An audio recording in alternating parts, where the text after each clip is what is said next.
Chambers का क्या अर्थ होता है ये आज की इस वीडियो में सीख लेते हैं। चैम्बर्स का दो तरीके से इस्तेमाल किया जा सकता है।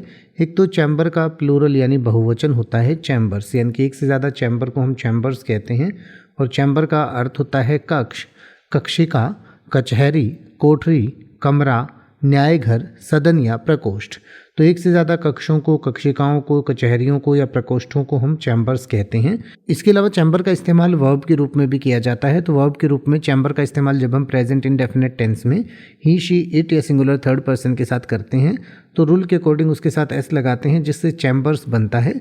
और चैम्बर करने का मतलब होता है कि किसी तहखाने में रखना या किसी कमरे में रखना, या किसी को जेल में बंद कर देना या किसी कोठरी में बंद कर देना, यानी कोई बड़ी इमारत है उसको छोटे छोटे कमरों में बांट देना को भी चैम्बर करना कहा जाता है।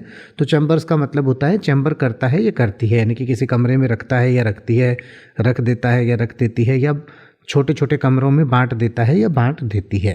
जैसे कि अगर आप ये कहना चाहें कि मानव हृदय के 4 कक्ष होते हैं तो आप कहेंगे the human heart has 4 chambers.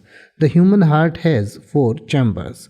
या अगर आप ये कहना चाहें कि मंडलों की समस्या बहुत विशेष ध्यान देने की मांग करती है तो आप कहेंगे the problem of chambers demands very particular attention. The problem of chambers demands very particular attention. या अगर आप ये कहना चाहें कि मकबरे को मार्ग और कक्षों के साथ मधुकोश में रखा गया है तो आप कहेंगे the tomb was honeycombed with passages and chambers.